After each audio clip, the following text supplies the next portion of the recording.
మేడ్చల్ జిల్లా Peerzadiguda municipal corporation పరిధిలో excise పోలీసులు, మేడిపల్లి పోలీసులు సంయుక్తంగా ఓ ఇంట్లో అక్రమంగా మద్యం అమ్ముతున్న వారిని అరెస్ట్ చేసి వారి వద్ద నుంచి సుమారు 5 కార్టన్ల మద్యాన్ని స్వాధీనం చేసుకోవడం జరిగింది.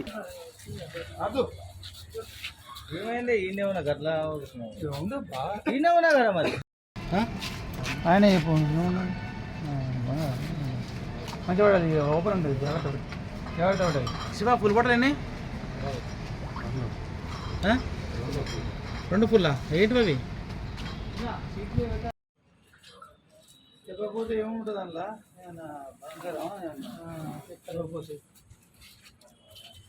అడుగుతావు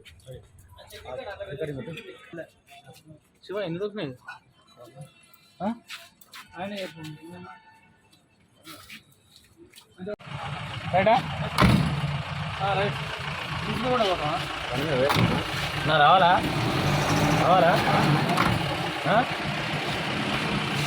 మరిన్ని అప్డేట్స్ కోసం మా ఛానల్ని సబ్స్క్రైబ్ చేయండి.